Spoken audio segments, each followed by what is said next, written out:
how to start high-ticket dropshipping and become successful. What's up, guys? My name is Trevor. I'm with Ecommerce Paradise, and today I'm going to talk to you about how to start one of these online businesses that basically makes it so you can sell other people's products without having to inventory them and warehouse them and ship them yourself online, and just keep profit between like the dealer cost and the retail price, and then take your business with you wherever you go, running it from your laptop, either from your home or at cafes or anywhere across the world that has an internet connection.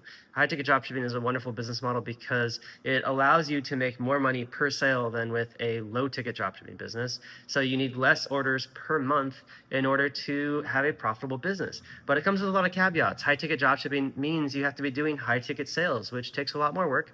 But the cool thing is that there's a lot more reward to be had from, just the profit of the sale alone could be a few $100s or more. And then obviously the credit card points you can earn from putting the cost of goods sold and software and other things through your credit cards. You can get luxury travel experiences, business class flights, 5-star hotels, all that stuff almost for free by just utilizing business credit cards and personal credit cards for your dropshipping business. So in this video, I'm going to talk about how to get started, all the different steps you have to go through. And I'm going to give you some resources for each step along the way, how we can help you to do that, and how our partners can help you as well.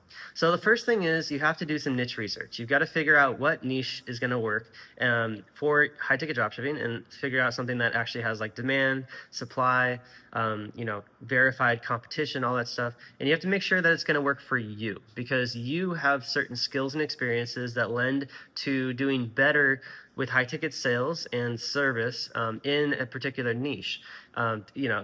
Don't just choose any random niche because you think it sells well online, because you might have some trouble selling the products, and you might have trouble competing because you don't really understand the target market. And you might also have trouble with after-sales support when someone has problems with the products, okay?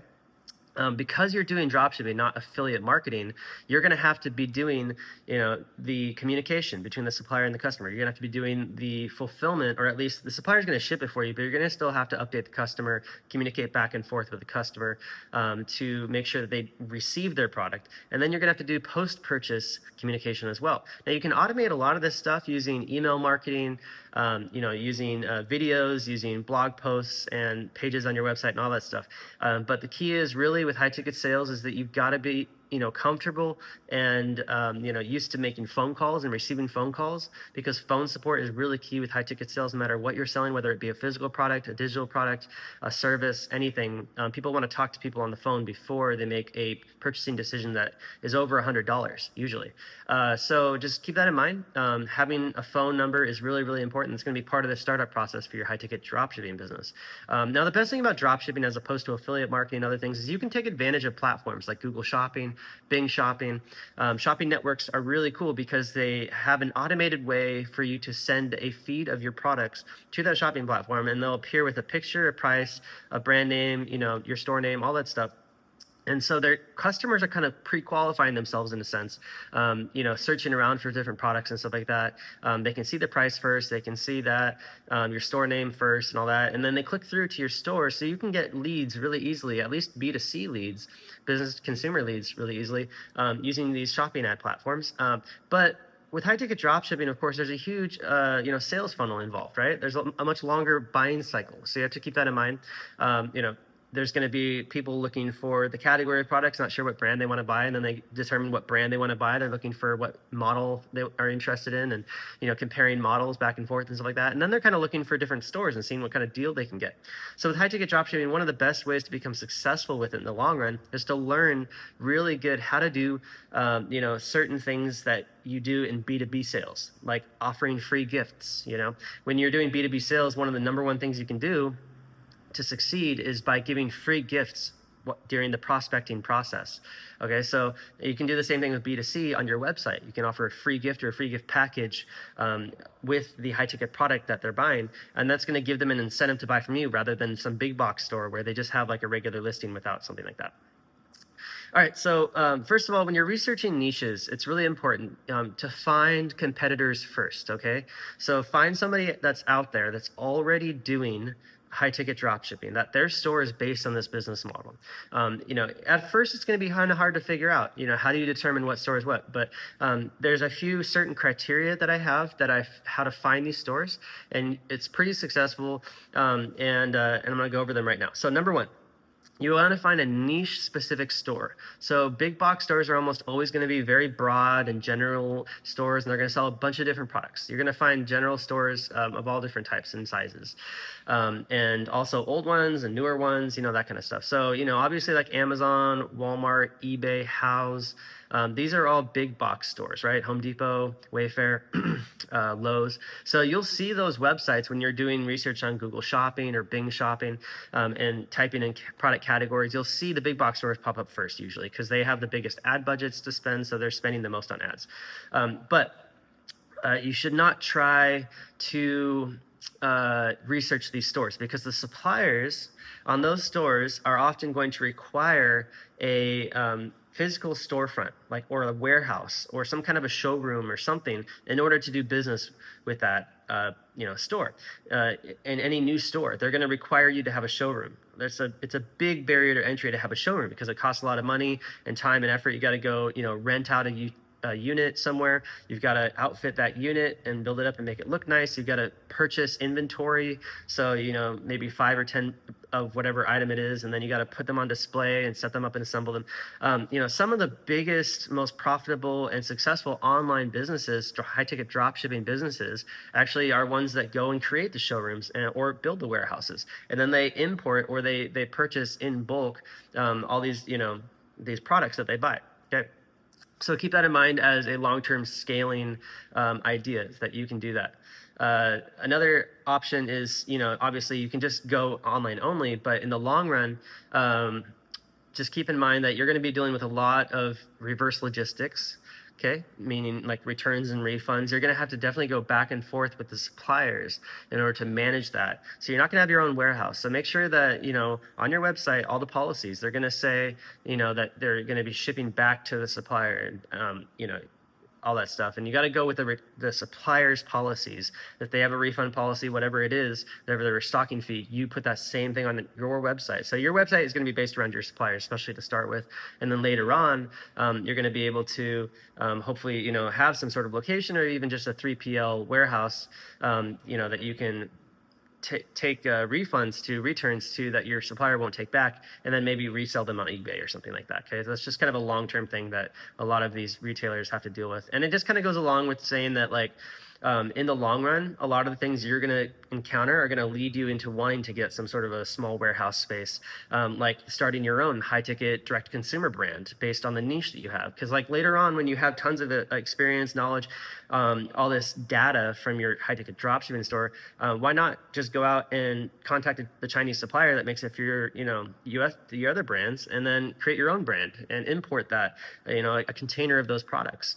Or a line of products, and then sell them through your own store or through Amazon or eBay, those kinds of things. Why not, right? So just keep that in mind. It's kind of like a long-term outlook, but getting started, you just got to make sure that there's already competition out there, people doing this. So number one, look for niche specific stores, not general stores. So any store that has the category or something, a category keyword in the domain name, in the branding of that store name, is a niche store. All right, once you find that niche store, you want to see if they have a showroom or not. So you just go on their website, you look on their about page or contact page, header and footer, and you see, are they advertising, clearly marketing that they have any kind of showroom, warehouse, retail space, that kind of thing. It'll usually just say hey, come visit our showroom or our warehouse or retail space, okay? If they do, it doesn't mean that all those brands don't dropship that they have. It just means that, number one, it might be just a direct consumer brand doing their own products, or some of the brands might not dropship for people that don't have showrooms. So you might find it's more difficult to start your business to get those suppliers, the same suppliers that they have. So usually I skip any niche store that has a showroom right away, but I still keep them in a separate list to research later to get more ideas, because they're a more established business. You can get ideas for SEO, for conversion rate optimization and offers and all that stuff. So just keep them in a separate list. But try to find a niche specific online store that does not have any kind of retail location or warehouse or showroom. If they have an address, just look the address on Google and just see, is it a virtual office address, registered agent address, that kind of stuff? Because those kinds of addresses are used by people that do dropshipping. So, if it's like, if it looks like an office building or a UPS store or a warehouse, and it doesn't have their name on it, like that's the key in Google Maps. You'll see if the name is on the building or not. If it's not there, sometimes I've had it where like one business that has like a retail storeroom will start a second business and run it from that same address.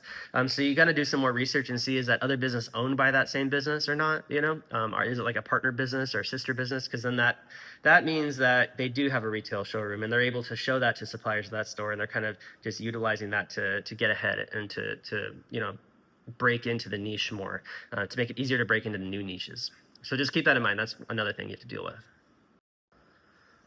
All right, so once you find niche-specific competitors that don't have an address that is a physical storefront or a warehouse or a showroom, then that store is doing drop shipping. So look at their products. First and foremost, you want to make sure it's not a direct consumer brand. So they should be selling multiple brands. Okay, and you'll be able to find usually a brands list in their header, or on their homepage there'll be a list of logos, like brands that they offer and promote. And that's what you're really looking for, is that list of brands. Okay, if they do not have a list of brands and all their products are just kind of generic products, or maybe they're branded one thing, or they don't have a list of brands on the site, it's usually because it's a direct consumer brand. They're making their own products. They're probably fulfilling them through a 3PL warehouse if they don't have a warehouse listed on their website. And so just keep that in mind. You can get those brands later on, but put that in a separate list. Don't throw it away, but make a list of DTC brands that you find, or websites that are potentially DTC brands, like direct to consumer. Okay, so but what you're really looking for is these niche online only websites that have a list of brands, multiple brands on their website. And they're pretty well recognized. Like, they're clearly separate brands, and when you click on the image, it goes to a collection of just that brand. When you click into categories, maybe in their sidebar they'll have a list of those specific brands in that category. That's what you're really looking for. Once you find that, that all those suppliers are going to be dropship friendly suppliers. That doesn't mean that you'll be able to get an account right away with every single one of them, because maybe some of them only have a specific amount of dealers they allow at any given time. So until other dealers drop out, or whatever, they're not going, or they open up to new dealers, they won't allow you. But they do dropship, and that's the key. And then now who your potential suppliers can be. And then when you have those brands that are dropshipping suppliers, you can go to any one of their products, copy the entire product name, which will include the supplier name, the model name, a SKU number, and a category keyword. Put that back into Google Shopping, and you'll find more of these dropshipping competitors selling their products that'll also have multiple brands. So you'll be able to extract multiple brands from their website, and you can start compiling a huge list of these online-only, niche-specific dropshipping stores with multiple brands.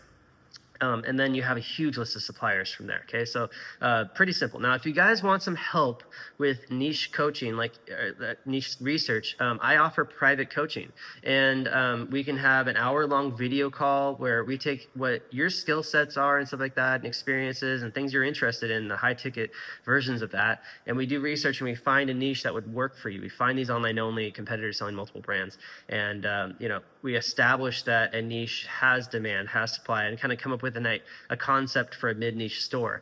Because the other thing is that we don't want to just do specific little category sites, although they are easier to start, that you want to brand yourself kind of in the middle somewhere so that you have some room to grow later on. Like, for example, if you're going to sell, bicycle storage sheds, creating a bicycle storage shed site might be a good idea if you're going to do your own brand. But if you want to do a multiple brand high-ticket dropshipping website, there's only a few brands that sell bicycle storage sheds that dropship. Okay, so just keep that in mind. Like, you're not going to be able to go super far in that niche. If you're going to try this business model, it's always a good idea to get a business going that has enough categories to where you can get at least like maybe 20, 30 suppliers, something like that, and go through a lot of suppliers until you find like the top 5 or 10 that are going to really drive your sales the most, the best sellers for you and your store. And so start with kind of a mid-niche branding. Like, instead of bicyclestorage-sheds-direct.com, maybe go with like patio-outdoor-living.com or something like that, because then that kind of a branding is going to allow you to get more categories into your site, and you can kind of like reach out in different ways and find something that's really going to work for you.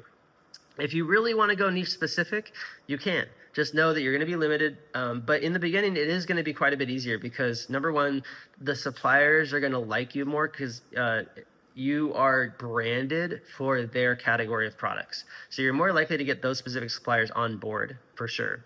They're going to see that you're going to be a category killer website. And it's just, if you already have knowledge and experience with that, great. But it's got to be a niche that you have enough suppliers and enough categories and subcategories and enough products to make sense. Like one niche that works really well for this kind of like category killer website is wine refrigerators, because wine is like a really big niche.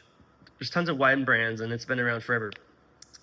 Wine refrigerators is a specific sub-niche of products that supports wine consumption at home and at businesses like bars and restaurants. So just keep that in mind. Like, this is a category killer website where you have tons of potential both in B2C and B2B, and it just has tons of subcategories. You can do like wine cellar cooling units. You can do wine racks. Like, you can expand, but the wine niche is so big, you can even do your own brand of wine eventually, I guess, if you wanted to. But that's a great example of a niche where there's enough demand in one category to facilitate success with a single category site or a single niche site. But for example, if you wanted to even broaden up just a little bit, you might include like multiple things like kegerators. So now you're going into the beer niche, or like even beer brewing equipment. So that's another sub niche of the beer niche. And you could do like a bar website, a website based on things that a bar would want, either someone with a home bar or actually like a business like a bar or a restaurant even. But yeah, like, so if you have a website like that, you have a lot of B2B potential, also B2C. And you have multiple categories. You have people that want to drink wine, want to drink beer, maybe even spirits, and you have lots of furniture as well, and things like, game room tables and pool tables and stuff like that. So starting a little bit broader site, you can have many categories, lots of different, things, fill it out, and then you'll have even more room for growth. But it really depends on you. It depends on your experiences. It depends on your skill sets, and it depends on how much money you have to invest, because it's going to take longer to start a broader site. A category killer site takes less time to start, costs less money to start. Okay, so just keep that in mind. Make your decision based on that. If you want some more one-on-one advice, definitely go to my coaching page and get an idea and maybe book a coaching call with me. It's ecommerceparadise.com/coaching. I'll put a link in the description below. And get some ideas on niches and categories that you could sell with our 1,000+ niches list at ecommerceparadise.com/niches. Link is in the description for that as well. You can get just like tons of ideas, and then you'll be able to match one of those ideas with one of your passions and do some research the way I was talking about it. Watch some of my niche research videos on my YouTube channel. I have a whole playlist with them, and see how I do it. Where you type in the category, you find the niche specific store, you verify whether they're online only or they have a showroom or not, and then you look at their multiple brands, and then you extract their best-selling products, and you find other stores selling those, and find more stores, because that's the whole process of finding niches. And then you got to find something that matches with you, and then you can kind of verify demand through keyword research tools, and look at Google Trends and things like that, and do some deeper research to figure out like if it's something that is growing or not, or something that you want to get involved in or not, and like maybe there's like regulations and stuff like that. Like, I know a big one is firearms. A lot of people love shooting guns, and selling guns sounds great, but then you don't realize like, hey, there's a lot of like regulations in place. Like, you can't sell firearms on Google Shopping or Bing Shopping. The same thing goes with adult, toys. Those kinds of things. I'm sure you know what I'm talking about. You can't sell those on the shopping networks. Okay, so you're going to have to rely on things like SEO and other ad platforms, and possibly some B2B as well. It might just be better for a DTC brand altogether. So you got to do the research and just figure out what you want. So if you want some one-on-one advice, go on ecommerceparadise.com/coaching /niches for that niches list. Let's move on to the next thing. So once you figure out your niche, okay. Figuring out your niche is really important. If you can't really figure one out, I would just say pick like a few ideas, and you can start a few stores until you figure out one that works really well for you, and then kind of let the other two go. Okay, so don't feel like you need to hold yourself back to just one. You can start multiple stores at the same time. It doesn't take that much money or effort to start a store and to begin recruiting suppliers. That part is really cheap. You're going to just need a few basic things. You're going to need a domain name, an email address, a phone number, and a Shopify account. And then, obviously you're going to have to form your business, which I'm going to go over all that right now. But But those things all together, let's see, the domain name's like $10, the email, $10 a month or whatever, the phone $30 a month. So you're talking $50 a month plus the Shopify free trial I offer. It's free for a couple days and then $1 a month for the first few months. So you can really start one of these stores for like $50. And you can use the same phone number across multiple stores. So you just need a separate domain and email for each store, really. So get one phone number, that's $30. You get a separate domain for each store, that's $30 for 3 stores. For the email, same, but you get 2 weeks free trial with Google Workspace using my link. I'll give you that in a minute. And then so you have 2 weeks to build 3 different stores, which is more than enough time. If you're working a day job, I get it. You'll build in the evenings, but starting these stores is actually a pretty simple process. It takes like 2 or 3 days on average to build a demo store. And by the way, we offer that service of building stores for customers. So if you're interested in getting help with any of this stuff, like you have more money but you don't have time, go to ecommerceparadise.com and check out the services we offer. We offer a turnkey done for you service, starter stores, all that stuff. But regardless of that, so just pick a niche or 2 or 3 and get started. So the first step is figuring out your branding. Okay, branding is really important. For retail stores, the branding specifically needs to be the category keyword first, and then a retail store type branding keyword after that. If you're going to put retail store branding first and then the category, doesn't really make sense. And if you're going to put a branding keyword first and then the category after, usually that's what direct consumer brands do, like a brand of products. Like for me, if I was going to create a store selling wine coolers, maybe I'd call it like winecoolerparadise.com or winefridgeparadise.com. Okay, because that's like my brand, e-commerce paradise. Maybe for retail store branding, it'd be more like winecoolerdirect.com or winefridgedirect.com. Okay, that's an example. Now, if you're going to do your own brand of wine coolers, you'd probably call it something more like Paradise Wine Coolers or Paradise Wine Fridges, or quality wine fridges or something like that. And you could even do like retail stores, quality wine fridges, or deluxewinefridges.com. Like that would work. But just keep in mind that it's always best usually to go category keyword first and then retail store branding after it. So retail stores like direct, outlet, shop, online, store, those are kind of like retail category keywords. All right, so that's branding. Now if you want to find a domain name, the best place to find a domain name, the cheapest place, is Namecheap. It's what I use now, and it's what I've been using for a while. They have the cheapest prices, and they have really good service and a great platform to use. It makes it super easy. So Namecheap, you can get your domain for like less than $10. I think it's like $7 or $8 at ecommerceparadise.com/Namecheap. Okay, and by the way, all of my recommended resources for software and services and things for starting this business are on my resources page, ecommerceparadise.com/resources. Click on the link in the description, go to that page, see all of our things that we use to start these businesses, because it'll save you a ton of time and effort and mistakes by choosing crappy providers later on. All right, so get your domain name. It doesn't have to be perfect, but just ideally the category keyword, whatever you think that the best one is for that category. You can do some keyword research using a tool called KW Finder, or just by using Google search. KW Finder is great because it'll give you search volume and trends and all that stuff. If you're interested in a free trial of that, go to ecommerceparadise.com/KW Finder. All right, so do some research, figure out your domain name, get that domain name on Namecheap. That's the first step. Okay. Next, obviously you're going to need an email. So what we like to use now is Google Workspace. There's other options that are even cheaper as well, like Zoho and Microsoft. You can buy Microsoft email through GoDaddy. There's a bunch of providers, but I like to use Google Workspace because it's built into Google's whole ecosystem, which includes access to Google Drive, Sheets, Docs, all that stuff. So it makes it really easy to store files and to keep things organized all on the same platform. And it's all free to use with the subscription. And it comes with storage and all that stuff. So it's all kind of built in, which is really cool. And a lot of people use Gmail because Gmail makes CRM really easy. They have labels, filters, and just their email system is really nice and easy to use, and you can label stuff and clean it up and organize it, and it's a good CRM system. Very, very cheap. Easy to use for follow-up. So I use Google Workspace. So if you go to start that, use our affiliate link, and you'll get a free trial, 2 weeks, ecommerceparadise.com/Google Workspace.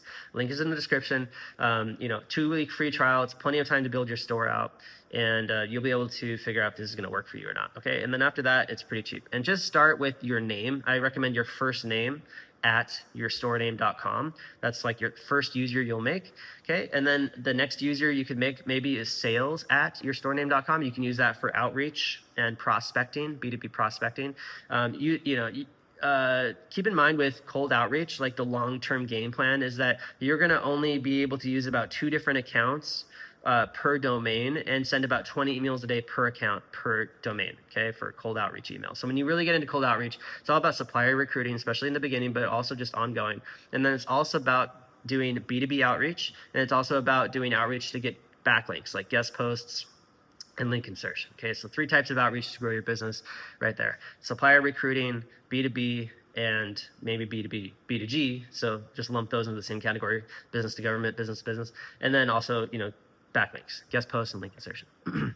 But yeah, so /Google Workspace, ecommerceparadise.com/Google Workspace. Go check out, get a email address. Next thing you're gonna need is just set up your Shopify store. Shopify comes with I think 2 or 3 day free trial, and then $1 a month for 3 months. So it's like the cheapest e-commerce platform to set up with, and it's the easiest one to work with too. It's hosted by Shopify, and they have support built in. Everything's really built into it, and they have a huge app ecosystem. It's so much better than using other e-commerce platforms. It's very simple for beginners, and it's also easy to set up with a theme, because if you go the whole like WordPress WooCommerce route, you're going to find it's extremely difficult and cumbersome and clunky using all their like plugins and themes and stuff like that. You can try to do it free, but it doesn't really work, and it's very difficult to customize and stuff. I recently tried to see if I could start a high-ticket dropshipping store using WooCommerce after 15 or so years of using Shopify, and it was such a nightmare going through that I just decided no matter what, I'm gonna use Shopify from now on, even if I have to use my own payment processor and pay the extra 2% to Shopify. So anyways, Shopify is great. It's my favorite. Go to ecommerceparadise.com/Shopify to get that free trial and $1 a month for your first 3 months. Setting up a Shopify store is super easy. You just have to, build it out. So you have like the home page, you have the pages for your policies, you have, pages like about us, contact us, all that stuff. And then you have your product categories, subcategories, your menus. You'll want to set up a theme, get a custom logo, banner, graphics and stuff. The good thing nowadays is that AI is making things so much easier than it used to be. In the past, you used to have to make, graphics with freelancers and get people to write content for us and all that stuff. Now with AI, AI can do all that stuff. And Shopify has a built-in AI that can make demo products for you, which are really, professionally made listings with images, with graphics. It's quite amazing. Now, I was really amazed the last time I built a demo store out because Shopify's AI works really well. So just keep that in mind. That's one of the main reasons to go with Shopify, because they have an AI assistant that can build out a starter store for you. We can still provide you that service if you just don't want to go through that work, or you don't know how and you're just going to get lost, but you have some money. Go to ecommerceparadise.com, check out our services, our turnkey done for you business build launch service, or just our starter store service. Go to ecommerceparadise.com/turnkey to check out the full offer, or /starter storage. Go check out the starter store offer. We can build you a starter store.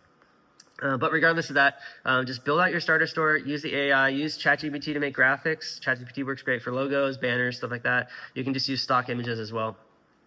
They have some free themes, like the Dawn theme is quite good. It's a free theme, or you can go with a more premium theme up front. It's up to you, but I recommend just in the beginning, start with a free theme. Dawn is pretty easy to use and customize. You can make it look professional.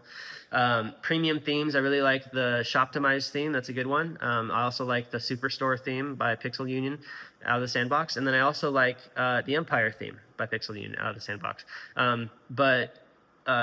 Those cost money. So you got to go with, if you don't have a whole lot of money to spend, or you don't want to spend a lot of money, just go with the Dawn theme. The theme licenses are per site. Okay. So like the $300, $400 you spend on Superstore, that's per site. Okay. So keep that in mind. And then Shoptimized, similar thing, but you can buy multiple licenses in one go and it's less expensive. So that's why I use Shoptimized, because it's like a lot of things are built into it, and it's really optimized for conversion rate optimization and just the look and feel of it overall. It just looks more professional. And so, if you're interested, going to pick up Shoptimize, which is the one I really recommend over the others, ecommerceparadise.com/Shoptimize. But if you really want a super premium theme, because you're going to do business really well, go check out the Superstore theme. It's my favorite, ecommerceparadise.com/Superstore. It's just more expensive. But Dawn is a great one to work with. So go check out the Dawn theme. It's on the Shopify theme store. It's free. So build out your demo store, basically. You're going to create products that are that have a fictional brand name using AI. So just tell it to come up with like a fictional brand name. You don't even need a brand. You just make it look like a direct-to-consumer store. Just make like a model name for your product, and then category keywords after that. And then, just have it make one image, so it's not like complicating by showing images of different products of how to do that, and it's kind of weird. But just make sure you make one for each subcategory, and then you use types and tags to organize them within the categories properly using the auto feature that Shopify has built in. You can make auto collections for certain products that are tagged or typed a certain way. And your Shopify store will end up looking really good. So just get that going. The next thing that you got to do, that you could do while you're doing this other stuff as well, is you've got to form your business, your actual legal business structure. You got to get that going. Okay. You can do a sole proprietorship. For sure, it really depends on the state, but all of your assets are going to be, available for creditors to take if you end up getting sued or if you, go bankrupt or something like that. So just keep that in mind. If you have some assets to protect, like a house or a big brokerage account or something, protect that with an LLC. Okay, an LLC, limited liability company. You can have it passed through taxation as a sole proprietorship if you want. You can have it taxed as an S corp and pay yourself a salary. It really depends on you and your situation financially. I'm not an accountant. I'm not a lawyer. So go consult with an accountant or a lawyer that can help you directly with your situation. Choose the best thing for you. But I do recommend setting up an LLC, and I recommend doing it with a company called Busy. It's spelled Bizee, and I've used them in the past, and they make it super easy to set it up with. If you want to go check them out, ecommerceparadise.com/busy. Link is in the description below and our resources page. Also, LegalZoom works really well. LegalZoom also makes it quite easy, and they have access to lawyers built into the system. So ecommerceparadise.com/LegalZoom if you want to try them out as well. Pricing is pretty similar between the two. But along with your LLC, you're going to need to get a registered agent address, and that's always going to come with the provider. They usually provide like the first year for free or something like that, and then after that you got to pay. But registered agent is required so you can receive paperwork, specifically lawsuits. When somebody wants to sue you, they want to be able to deliver it to somebody. So a registered agent is where they're going to send that. That's what that's for, and then.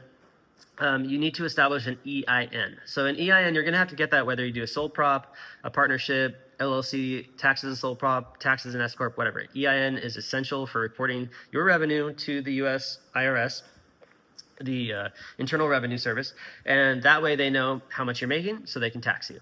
It's required by law. Some will say it's unconstitutional, but it's still something that you need to do if you don't want to get your assets seized and possibly wind up in prison. So go be compliant with the IRS, get an EIN number. You'll need an EIN to set up a U.S. bank account, a checking account, which is required, and you'll also need an EIN to get going with Supplier. So you really can't do this business without one. So get an EIN number. It's the first thing. You'll need it if you're doing business from abroad or you're already in the U.S. and you live there. You're going to need an EIN. EIN number is super easy to get. It's free. So you just go to the irs.gov, or you can even pay Busy or LegalZoom to get one for you. But you can just do it for free for yourself. It's a pretty easy process. So get the EIN number. They create it right away for you. And then along with that, you want to get some kind of virtual office address. That's the best thing you can do for your website, is have a virtual office or virtual mailbox address listed on your website. That way you don't put your home or apartment address on the website, so people can't just show up randomly to your house if they're upset, or just send you like a bunch of junk mail. The junk mail will go to your virtual office address instead, and they'll filter that out and sort that out, so you don't have to deal with a bunch of junk mail all the time, which often happens when you set up businesses. So get a virtual office address. Usually, like Busy or LegalZoom, they offer virtual office address, which is fine. Also, Traveling Mailbox is one of my favorite ones. This one I use personally. Super simple, one of the least expensive as well. So if you're interested in checking that out, go to ecommerceparadise.com/traveling mailbox, and it's great for digital nomads. Everything's online. You receive the mail. It shows up on your dashboard. You can choose to scan it or not. You can even set up auto scan. You can receive credit cards, and they'll scan the back of it, so you can do that and then just save them and then have them shipped to you later. If you're traveling a lot overseas, that's what I do. So check that out. And if you guys want a whole breakdown of like all the different steps required in business formation, you go to ecommerceparadise.com/business formation and just read the article. It's all in there. But the next step, lastly, is a seller's permit. Now, seller's permits are for paying sales tax, collecting and paying sales tax. So sales tax is really important because This is going to make it so you don't have to pay sales tax to your supplier when an order comes in, okay? Because they're going to charge you sales tax for the states they have a warehouse in that they ship from. They're required to do that, okay? So, and some suppliers are really big and have a lot of warehouses all across the country. Some suppliers are quite small, just have one warehouse or two warehouses in different states. It really depends on the supplier. Every supplier is different, okay? So, but make sure that you get a seller's permit in the state that your business is formed in, or at least the state that you have physical residence in. So some people, for example, like digital nomads, they're going to form a residence in South Dakota because it's one of the easiest states to form a residence in. Or it has been for a long time. All you need to do is stay a night at a hotel, get a virtual office address, and go to the DMV and get a South Dakota ID. And now you're a resident, you can register to vote there, and they have no income tax, which is one of the best things about it.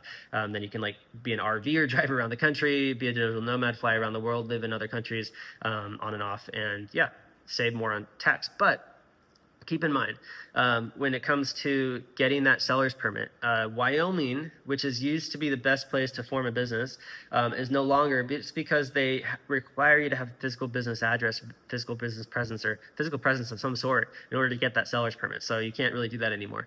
Now South Dakota works. So South Dakota is the best place to go to form a residence and to get it. But if you live in a state like California and you have a house there, or if you live in a state like New York, you have a residence there, you're going to have to just form in that state. So form your LLC, get your EIN, seller's permit, all in the state where you are, domiciled in, where you have physical residence in, where you have a nexus in. All right, because that's going to be your location as a business. And then later on, as you start working with suppliers, you're going to see that they have, certain sales taxes they have to charge you in different states they're located in. So in order for you to avoid having to pay your supplier for sales tax and not being able to charge your customer, you're going to have to get seller's permits in those states. You can't legally charge a customer sales tax until you have a seller's permit. You can still do it, but it's kind of shady. So just be careful. When you get a seller's permit, though, you're going to have to report your sales tax that you collect to that state, and send it to that state on a quarterly or a yearly or even a monthly basis. Some of these states, it really depends on how much money you're making. So using an app like Shopify's tax built into Shopify, or using TaxJar really helps. But in the beginning, just get a seller's permit in that state. If you're doing business from abroad, South Dakota is the best and easiest way to do it. Just start a South Dakota LLC and get a South Dakota seller's permit. And now there's a multi-jurisdictional seller's permit that isn't actually a seller's permit, but it allows you to put all the different seller's permits you want, or just your EIN to start on that, and then you can give that to a supplier, and that's good enough until you're required to get a seller's permit. A lot of times these states aren't even handing out seller's permits anymore until you hit that economic nexus, if you're not even located in that state. So for someone doing business from Canada in the US, for example, or Australia, or Europe, whatever, and they're doing business in the US, you can't get a seller's permit. So you're just going to have to use that multi-jurisdictional seller's permit form, and then you put your EIN number on that, and you hand that to your supplier. And then once you get to the point where you have an economic nexus, then you can report that to the state, get the seller's permit, and then legally collect that sales tax. So just get used to, in the beginning, sometimes you're going to have to eat sales tax in certain states. In order to actually get coverage for that, you're going to have to charge sales tax. And there's a way to do it in Shopify. You can charge sales tax per brand, per state. It's in the back end. So if you need help with that, you can contact Shopify support. But that's kind of all that. But yeah, that's business formation 101, guys. So get that stuff done. If you need some help with that, I'm happy to help. Again, I'm not an attorney or a tax advisor or an accountant. So go and contact a legal certified authority that can help you with that stuff if you want more help with business formation specifically for you and your situation. Okay, that's it. So next, we're going to get into outreach and contacting suppliers. Okay, the next step to starting your high-ticket dropshipping business and becoming successful with it is sending outreach form submissions and emails, and making outreach phone calls to those brands that you found on your competitors' websites. So first of all, in order to find their contact information, it's really easy. You just take the brand name, put it into Google, and find their website, and then try to find a place on their website where there's like a dealer form submission, or just a contact form. Because forms, whenever you submit a form on their website, it's going to go to their email inbox for sure. It's not going to get blocked by spam filters. If you just send outreach emails, a lot of times the spam filters will send it, to the spam folder. and they'll never see it. So don't just rely on outreach emails. What I would do is use outreach emails as a follow-up method, but form submissions are the best. Form submissions are also great because oftentimes a supplier will get the form submission, and then if it's not to the right department, they'll send it to the right department, and they're always going to have a department usually for like new dealer applications. Now, make sure with your form submission script that you put your website URL and your name and your phone number. That's the most important thing. Obviously, your store name. And just say that we're an e-commerce store. We sell in a particular niche, and we're looking to set up a dealer account, authorized dealer account, become an authorized dealer. We're looking to see if you're accepting new dealer applications right now. Pretty simple, straightforward. Now, once you start doing that, make sure you answer your phone, because a lot of times these suppliers will call you just randomly, look at your website, just kind of ensure, and then call you and talk to you. They want to talk to the owner and make sure you're a legitimate, person. You're not some kind of like shady scammer in Nigeria or China or some other place in the world trying to take advantage of people through high ticket methods. There's a lot of scammers out there. Ever since the pandemic, a lot more scammers than usual. So they're going to call you. They're also going to email you. Sometimes you'll just get like dealer applications emailed right away. Sometimes you'll have to do some back and forth, answer some questions first, and sometimes you have to set up meetings with suppliers, like video calls or phone calls, and actually talk to them. Suppliers are really friendly people. They're just like you and I. It's a business. So just make sure that you understand that and bring your best attitude. And your basic methods of selling their products are going to be through Google Shopping and Bing Shopping ads, SEO, email marketing, B2B outreach, and just focus on the fact that you're going to be providing really good customer support. Obviously, you're going to want to choose a niche you have some idea and skill set for, and you want to look at their website and their product catalog before you discuss things with them. Okay, so that's key. Know about their products and be able to talk about them a little bit, and have a good relationship with them. Build a relationship. Okay, B2B outreach is all about relationship building. Okay, so keep that in mind. But yeah, once you get some suppliers, you're going to be able to start your business. So really the goal is to get suppliers once you get your store set up and everything. I usually spend about a month just straight getting new suppliers, as many new supplier accounts as possible when the store just has those demo products on it, because then they're not going to see your store having other brands, like their competing brands on there, and then not want to sell. Because I've had that before where they see their competing brands on there and they just don't want to set you up because of that. So get as many suppliers as possible. Go through your entire list of suppliers. If you guys want a supplier directory, a huge list of thousands of suppliers and distributors, sign up for our Patreon. It's in there. It's ecommerceparadise.com/Patreon or patreon.com/ecommerceparadise. In there, you can sign up for the program. You'll have access to the entire supplier directory. You can sort it by category. You can also see all the distributors in there as well. And that's going to be a great thing for you. So go to our Patreon, ecommerceparadise.com/Patreon, and get that supplier directory list, or just do the research on your own. And we also include a Discord server, a private Discord server. You can talk with me directly one-on-one whenever you have any questions, and also our community as well. All right, so once you get some suppliers, you'll get those authorized dealer agreements. You just fill those out. You're going to need that business checking account and that those business credit cards. I may have forgotten to go over that actually in the business formation section. So just to quickly cover that, once you have your LLC, EIN, all that stuff, go into a bank like Chase or Wells Fargo and set up a business checking account, like Bank of America, that works too, US Bank. You can also do it online. Amex, American Express offers a business checking. Capital One has a business checking. Usually you have to go into a bank, though. They're going to talk to you in person, make sure you're a legitimate person, not trying to scam people, of course. So provide an identification, 2 different forms of identification, like a passport and ID card, or like, social security card or something like that. Your EIN, your LLC, and just information about your business. And you're going to talk to a banker, and they're going to set you up with a business checking account. Get the lowest tier one that has, the lowest fees, as long as you just meet a certain threshold of like income every month or something like that, and or a no fee checking account. That's ideal as well. And you should be offered on the spot, if you have good credit, a business credit card. Do not sign up for a business credit card unless they offer you a sign-up bonus. And only sign up for business credit cards that are going to give you point rewards. So, if you have bad credit, you might not be able to get any business credit cards, but you can get a secured card if you have some cash. So get a secured credit card, or just use your debit card for your business checking account for your business if you have bad credit, which is fine too. You just won't get any points, but no big deal, right?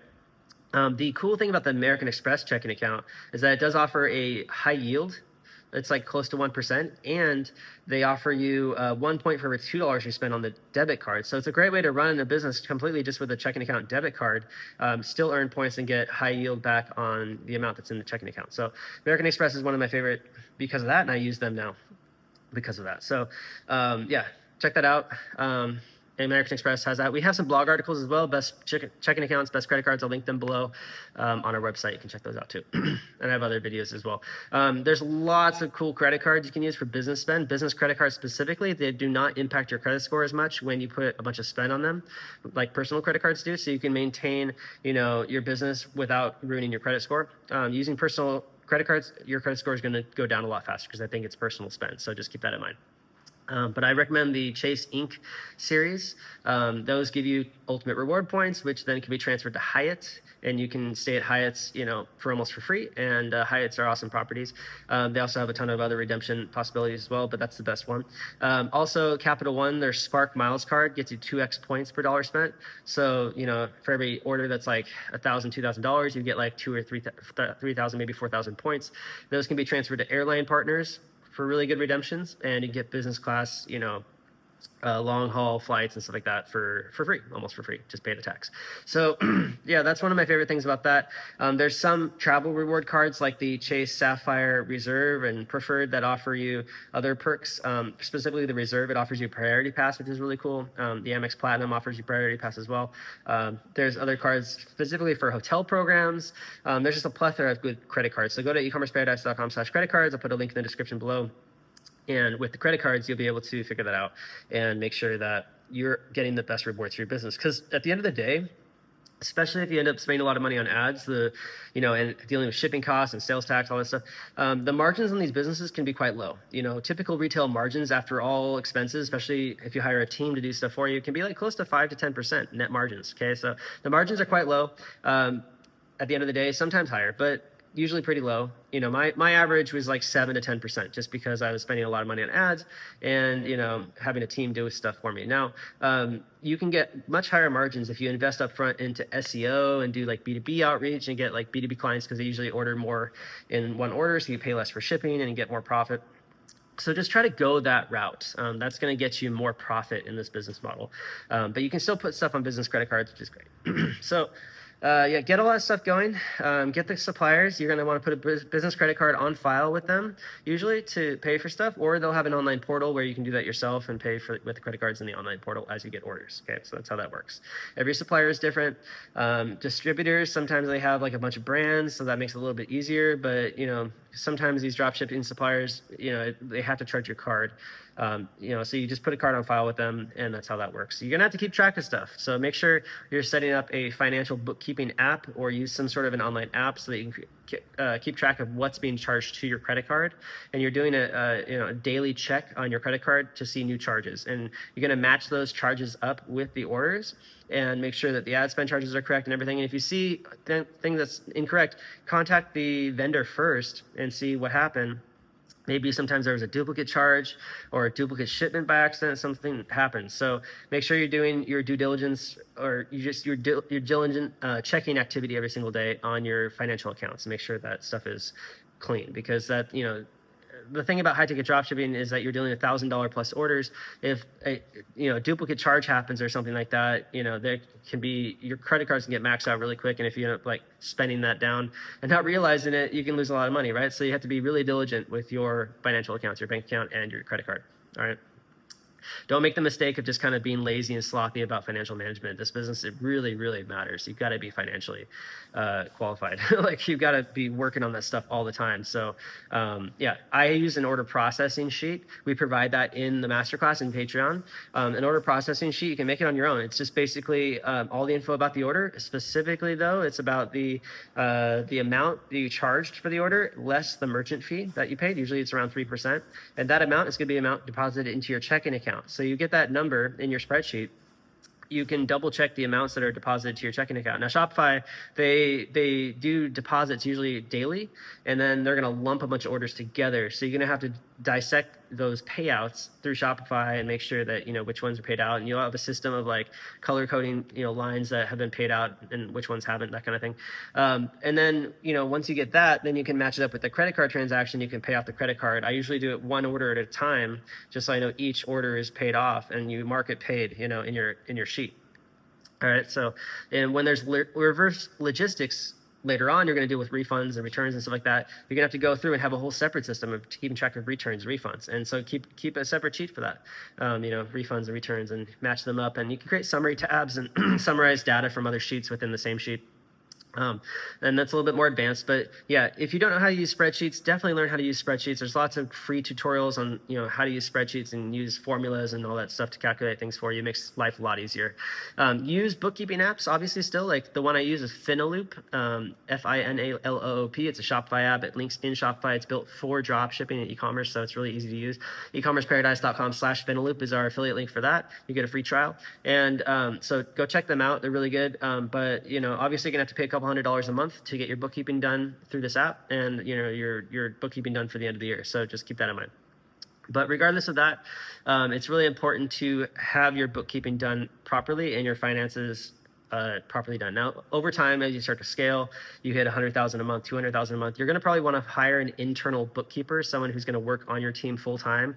You can hire them in the Philippines for like $5 an hour or something like that, and they're just going to do your financial management for you. You can give them access to your bank account and your credit card through users, and or just send them the statements or whatever, and automate delivery of that. And then they're going to be able to check things and make sure that things are being paid properly and that you're getting the right payouts, and that refunds are properly processed, chargebacks are properly processed, and they'll work hand in hand with your customer support team to make sure things are done. That's how bigger brands do it. So you kind of have to do it unless you want to do it all yourself, and you're going to have to do it yourself in the beginning. So just learn how to do that.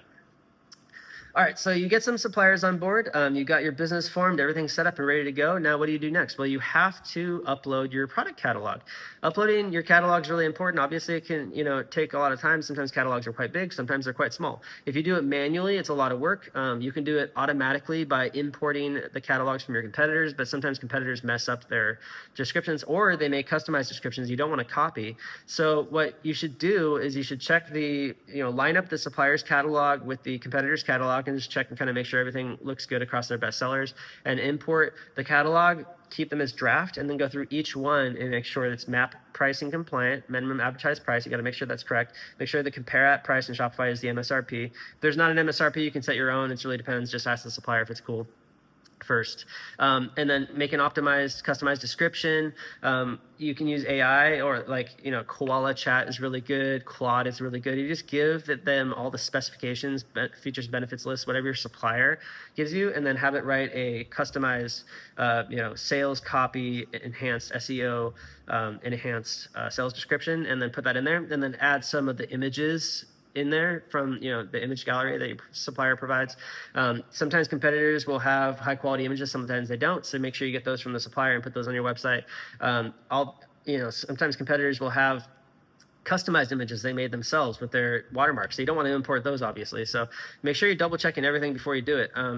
With bigger catalogs, it's going to take more time. It just is what it is, and you just got to check everything, make sure it's really clean. And things are going to change over time too. Your catalog, if you don't have an automated connection with your supplier, and a lot of these suppliers don't, you're going to have to update your catalog. When pricing changes, you got to update that. When inventory changes, you got to update that. Especially when things start selling a lot and they're out of stock, you got to update the stock so they don't, continue to sell, and you don't continue to advertise if you're advertising them. So using an app like StockSync is really good. StockSync allows you to use a CSV file your supplier gives you and automatically plug that into your catalog, and every single SKU is lined up from their SKU to your SKU, so everything's perfect and it matches, so you can update price and you can update inventory really quickly. So check out StockSync app.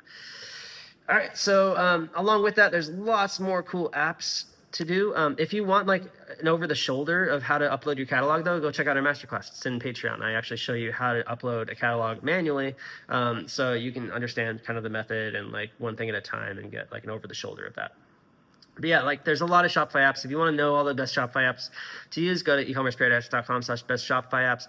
But there's a ton of Shopify apps, and a lot of them when you go to the Shopify app store are going to be recommended. So I just recommend installing those. Some essentials, you got to have Judge Me or Looks or one of those review apps. A review app is really important. It's one of the first apps you should install.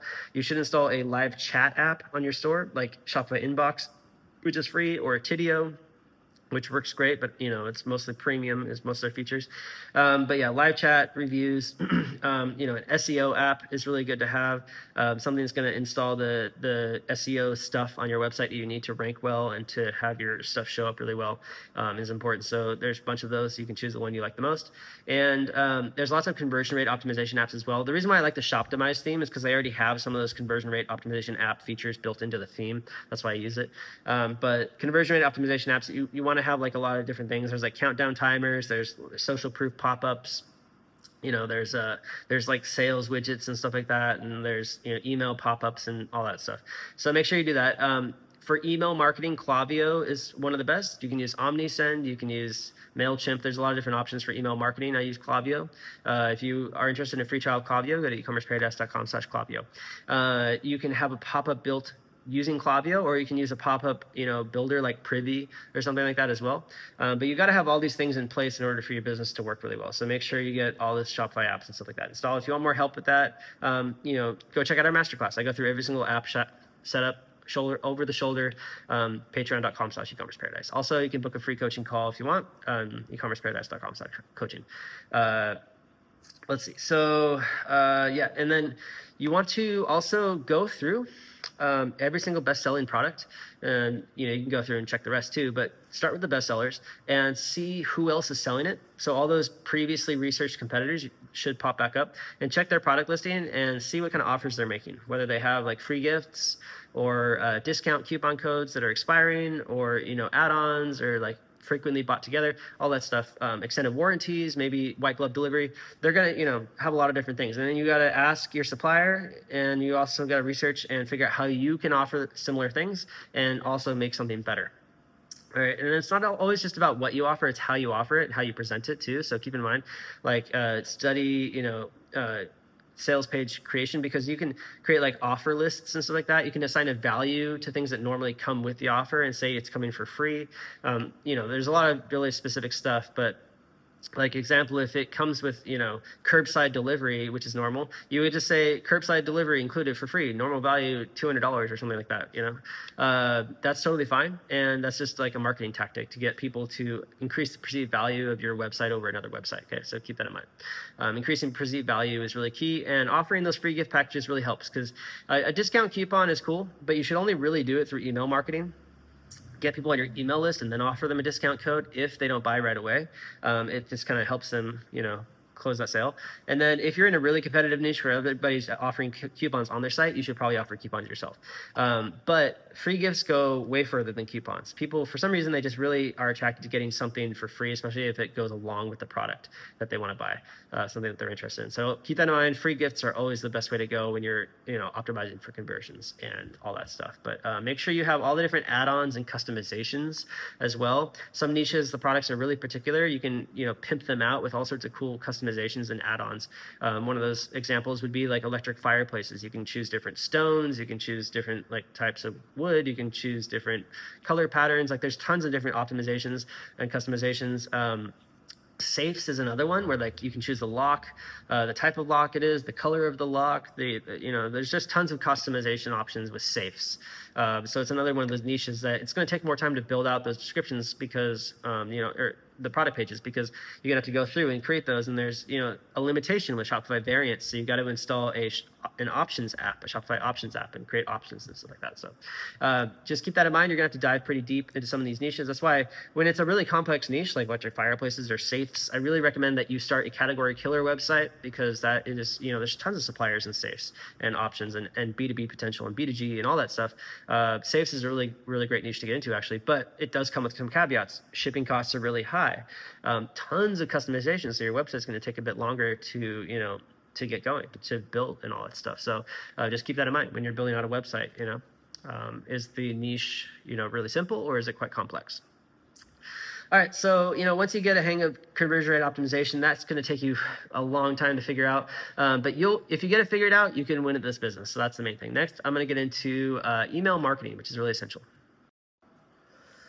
All right, so email marketing is really important, and it's also pretty simple to set up.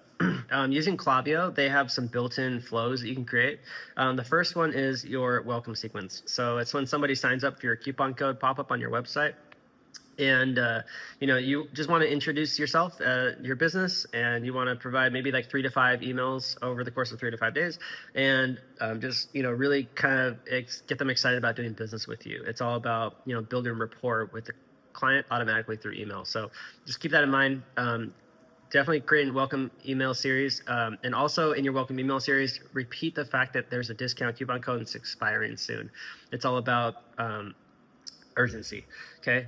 And then also keep in mind that you can also build in fake scarcity. So you can always say that there's like a limited amount of products available, and the products are selling really quick and make sure you get it before it's gone. Okay. That's kind of scarcity, just builds that in their mind. So urgency and scarcity used together is really good. A limited amount of coupons available, a limited amount of free gift packages, just scarcity in everything. Scarcity works really well. All right, the next is to build an abandoned checkout sequence. People will go through your entire website, they'll even go to checkout, enter their information, and then get to the final payment page and they won't pay. And so you got to build out an abandoned checkout sequence. Shopify automatically has it built into it, so you can customize their automatic one too. But building a separate one out, Klaviyo, that follows up multiple times, over about a week or two is really good as well. Okay, and double down on the fact of the urgency and scarcity, expiring coupon code, free gifts, whatever your value add is for your business over your competitors. Having a price matching policy really helps, as well. If they find a lower price somewhere else and they're going to buy there instead, they're just checking your website. Make sure you advertise that you have a price matching policy. You'll even beat your competitor's price. Some people advertise like a 110% price matching policy or something like that. Price matching works really well. It's also known as the lowest price guarantee. And so make sure you're doing that. That helps a lot. So also, beyond that, you'll get abandoned checkout notifications in Shopify. Now, they don't do a very good job of notifying you, unfortunately, but in Zapier, you can set up an automation where an email gets sent to you every time there's an abandoned checkout, which is my favorite way to do it. And then once you see that email, you immediately call the person and then send them an email directly using your business email address. And, you just offer them that, just make an AI script that says like, hey, we saw you checked out. If you have any questions, feel free to call us, text us, email us. We have price matching. We will match our competitors' prices. You get a free gift. Use this coupon code, all that stuff. So it's all about beating your competition. It really depends on the traffic you're getting though too. Like where is your traffic coming from? Is it coming from Google Shopping mostly, from SEO, from social media? Buyers are at different stages. Sometimes they're shopping around, sometimes it's impulse decisions, so you just don't really know. So just do your best and try to communicate with the customer. High ticket sales is just all about discovery. It's finding out what their pain points are, what kind of problems they're trying to solve, trying to scratch, and making sure you can solve that problem for them. Okay, so that's what high ticket sales is all about: communication and problem solving. Solution selling is what it's known as. So, and then you can set up a post-purchase sequence with Klaviyo as well. And I recommend doing that. Definitely look into your niche and figure out what kind of products can be sold to customize your main products. Usually these are like accessories, and you can upsell those post-purchase using post-purchase upsell apps and a funnel, or if you want, or just like through email marketing and promoting your post-purchase upsell like accessories. And also you can offer bundles. So like, let's say they bought one of the product, you can say, hey, get this much off if you buy another one or a similar item, that kind of stuff. You can also offer that on the front end, but offer that on the back end as well. And you're going to increase your average order value and your LTV, your lifetime customer value, and you'll be able to decrease your cost for acquisition that way too, because especially if you're spending for ads, and the customer ends up buying a lot more from you, that CAC goes down. So that's kind of the key here. So follow up is important, and every time your suppliers ship a product to your customers and you fulfill that order, also call your customer, email them, hit them up, be like, hey, do you want anything else with this? Is there anything else we can provide you on that? Especially you have like extended warranties and white glove delivery like services that you can offer, then definitely sell those post-purchase as well. So pre-purchase and post-purchase. Also, you can build bigger orders that way, and also build relationships. You can use print-on-demand suppliers to create custom, just like shirts or mugs or pens or notepads, and you can send this kind of stuff to your customers, especially your highest value ones, where you have lots of profit to work with. Send like a $20, $30, $50 package to them of branded merchandise, and they're going to end up wearing shirts with your brand name on it. Especially if they like the quality of the material. They don't care what brand name is on it. It's your store name. Cool. They feel good. Especially if it's like niche specific, it's going to help them to increase their identity if they like wearing that brand, because it's their identity. It matches their identity. They're going to wear it and they're going to show off to their friends. Their friends are going to ask, what is that? And then they're going to say, oh yeah, I got this through them. So that helps a lot too. So go check that out. Printful, Printify, these print on demand apps. You can do all that stuff, usually post purchase. But yeah. All right, so let's get into the next thing. Email marketing is really important, but also along with that is social media marketing. Social media is really cool because you can, automate product posts to your social media channels, and then you can share other, niche specific stuff, and you can do a lot of networking through social media, like bloggers and YouTubers and things like that, influencers. You can network with those people, and you can set up an affiliate program, and you can get those people to promote your store's affiliate program for a commission, usually like 2-3%. And then, so do that. Set up your social media, channels: Facebook, Instagram, Pinterest, YouTube, TikTok, and then set up an app called Outfy. ecommerceparadise.com/Outfy is our link for a free trial there. But Outfy is really cool because they post automatically pictures and videos of your products to all the social media platforms, and it's just kind of like a catalog. You just do one post a day is enough. Maybe you can do 2 or 3 in the beginning, but once you get a big following, usually 1 a day is more than enough. You can make it for specific collections or just your entire catalog, super random, new products, whatever you choose.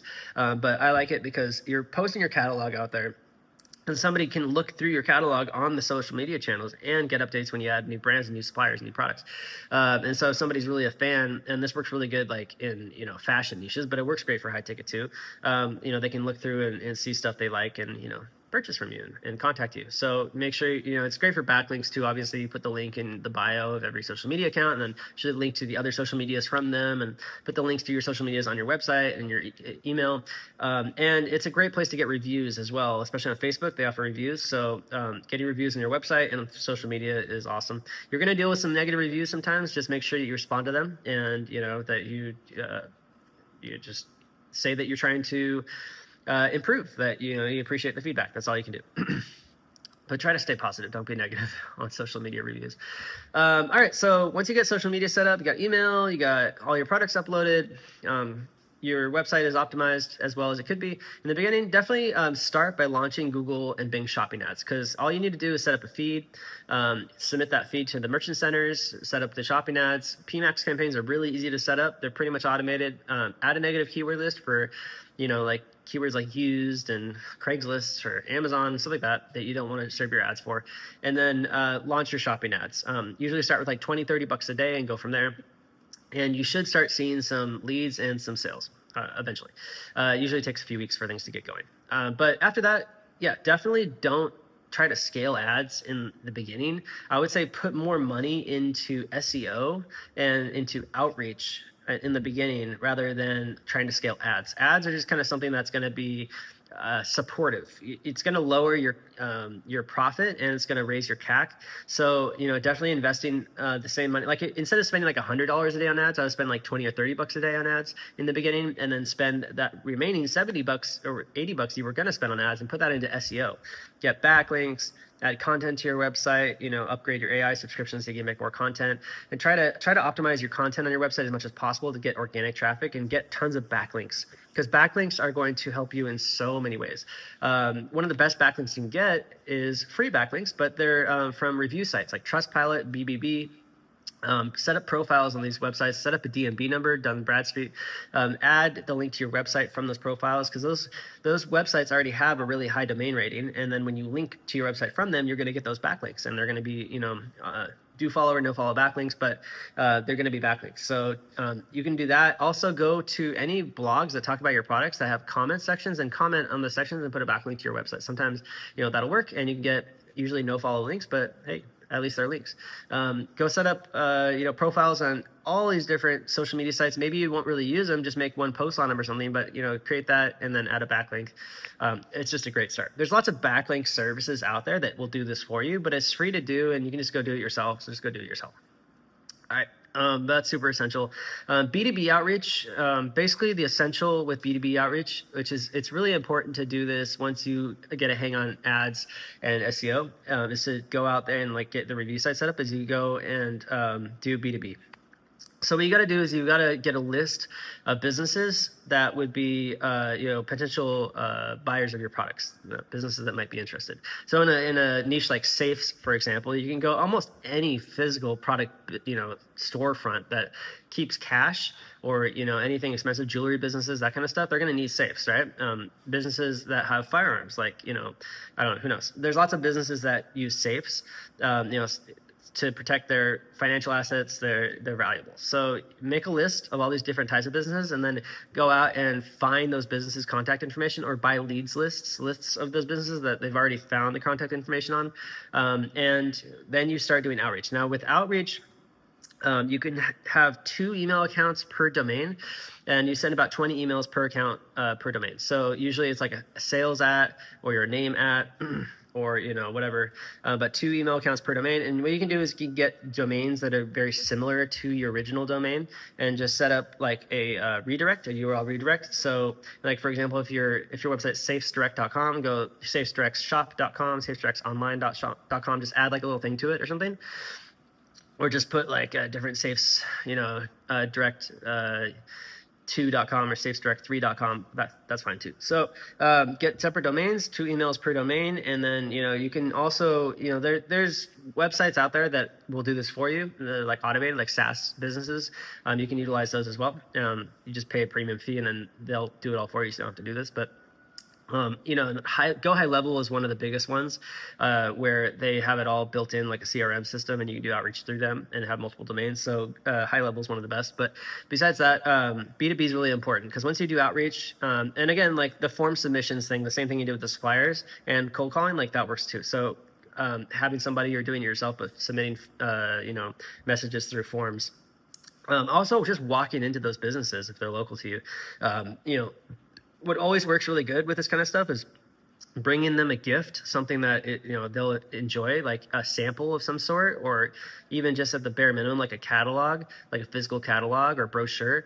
Have something with you, especially get a business card, obviously, like something that has like a QR code they can scan with their phone, but have some sort of business contact information and try to get in touch with the person who's buying stuff, like the owner of the business or whatever, and establish rapport with them. Just make friends, introduce yourself, set up a meeting and go and hang out and talk and bring them some food. People love food. That's one of the best things you can do. So get to know business owners and get to know their needs and get to know their family and all that stuff and make friends. You're going to be able to sell a lot of stuff, and people buy from people that they know, like, and trust. So get to know, like, and trust people, get people that know, like, and trust you, and you're gonna be able to do really well. You can sell lots more products from the brands that you already work with, and then eventually when you set up your own brand, you'll be able to sell them to those people as well. So just keep that in mind. B2B is really good. All right, so we got through a lot of stuff here. I guess the final section I want to do is just keep things neatly organized with your business from the beginning. Use spreadsheets, Google Drive, folders, keep all your supplier invoices, keep all your bank statements and stuff like that, because later on, if you do decide to exit your business and sell it, it is a sellable asset, but you've got to keep everything organized. You can get a much higher multiple. The buyers won't break down the price if things are really well neatly organized. And also try to establish a moat around your business. It's going to help a lot too. And B2B is a huge moat you can establish because they're like relationships that are baked into the business that they couldn't get from another store. Having suppliers that don't open up for everybody, that you took the time to go to a trade show and get that account with or something like that, like that's really helpful. And having your own brand, direct to consumer brand, is really helpful as well. But yeah, building a moat around your business, SEO, backlinks, that kind of stuff, it's hard to get, it's expensive. So keep that in mind. lots of cool stuff you can do there. Just keep track of your finances. That's the other main thing, is a lot of these businesses, they end up going out of business or just becoming insolvent because the owners don't keep track of their finances very well. They deal with a lot of disputes and chargebacks, and the payment processors can put holds and reserves and or just shut down the accounts completely. So have backup payment processors. Another thing I didn't go over yet is financing. You gotta offer financing. That should have been part of the conversion optimization section, but financing is really good because with high ticket products, especially with consumers, they're not going to have the money available, so they need to seek out financing options. Klarna, Affirm, things like that are really good. So have financing available, but yeah, just have multiple payment processors available as well. Have like a separate Stripe account. Authorize.net, there's lots of payment processors. High risk payment processor if your niche is high risk and you have higher chargeback risk as well.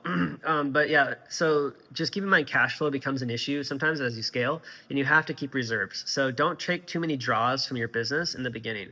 Build up savings, build up reserves, because that's really going to help you to deal with these cash flow issues when they come in.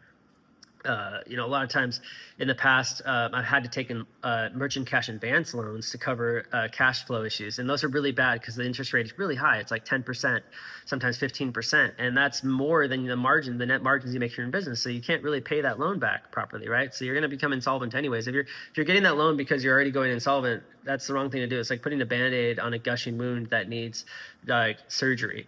You're gonna end up bleeding out and dying anyways. Okay, so don't take merchant cash advance loans.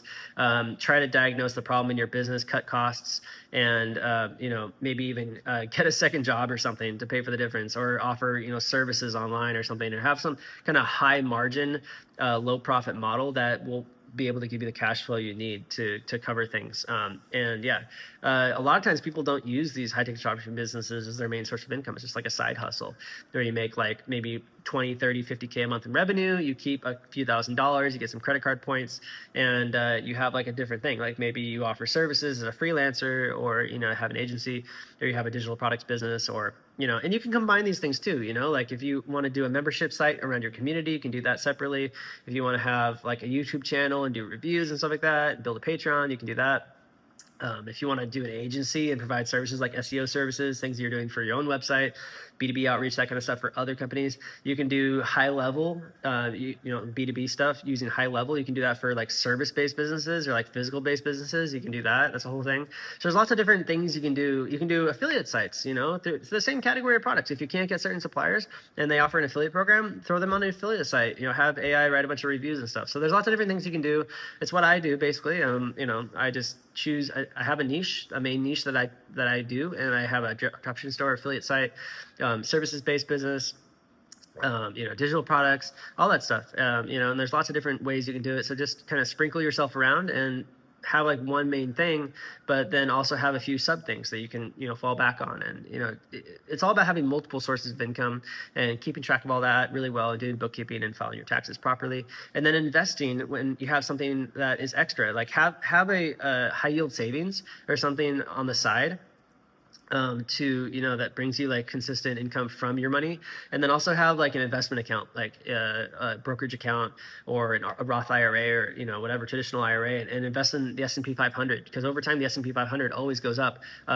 Keep some extra in there and then buy it when the market crashes really bad. Every time if you buy when the market's down like 10-20%, your account is going to go way up over the long run. So that's a great way to do it. You can also put savings into things like Bitcoin that are a little bit more risky, but also over time have proven to outpace the stock market. You can also do real estate. You can do a lot of different things. So keep this in mind, guys. High ticket dropshipping is really a great start in online business, but it shouldn't be the end. You should definitely explore other things and find what works for you, because everybody's different and everybody has something else that's going to work for them. Again, if you guys want some help from me to get started, I offer a full business build and launch service. Go to ecommerceparadise.com/turnkey for more information on that. I also offer e-commerce SEO services, ecommerce.com/SEO. I offer ad management, setup and management services, ecommerceparadise.com/ads. Just go to the website, ecommerceparadise.com. Tons of free resources on there. I have a free book. If you go to ecommerceparadise.com/book, you'll get that high ticket dropshipping ultimate guide beginner's book, kind of like this video, but in book form and a lot more in depth on certain topics. And then also I have that free niches list, ecommerceparadise.com/niches, and the Patreon, which is a great resource, has masterclass over the shoulder videos, the Discord server, all the different bonuses like templates, page templates, stuff to build your store with, the supplier directory, all the different books I've written. Yeah, so go to ecommerceparadise.com/Patreon. You'll get that. Follow us on social media. All the links are below in the description. Thanks so much for watching. Make sure you subscribe to the channel, hit that like button, and comment if you have any questions, or reach out to me directly, Trevor@ecommerceparadise.com. You can text me 307-429-0021 if you want to get going and want help with this stuff. If you want private coaching, ecommerceparadise.com/coaching. And, last but not least, thanks so much for watching the video, guys. I really enjoy helping other entrepreneurs to become location independent. It's one of my passions in life, so that's why I'm here doing these videos. And I appreciate if you guys would share this video with any of your friends or family that might be interested in starting location independent businesses themselves. Thanks so much, and I'll see you in the next one. Take care.